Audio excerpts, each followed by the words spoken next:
Ricardio the Heart Guy.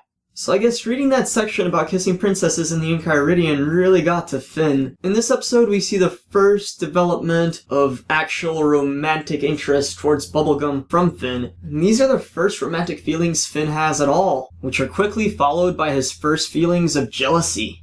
I think this episode is alright. It's fairly amusing. If Ricardio didn't have George Takei's voice, I think the episode would suffer a bit more. But George Takei, as a heart with a friggin' weird, gross-looking face, he pulls it off really well. It comes together nicely, even if it's the exact same voice that George Takei utilizes for any voice acting he ever stars in.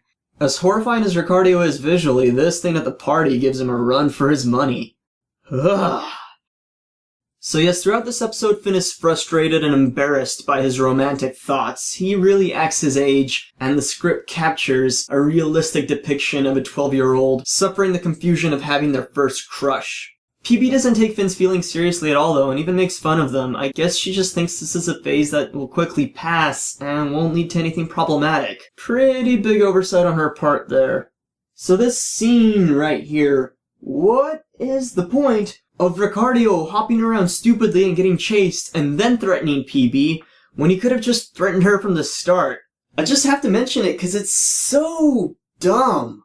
An interesting thing to note is that Ice King's crown fades in color, as does he, when he gets closer and closer to dying. That's a bit weird. Yeah, the two are linked, but the livelihood of the crown is definitely not tied to the livelihood of Simon. Still, even by the end of Season 6, we have so many unsolved mysteries. How long does it actually take whoever's under the influence of the crown to die? And what happens when that person does die? How long does it take for the crown to return to a neutral state and basically just wait until somebody else puts it on? These sorts of questions continue to be up in the air.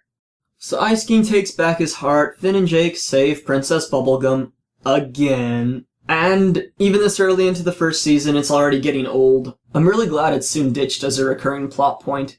Finn's feelings for PB, on the other hand, are just getting started.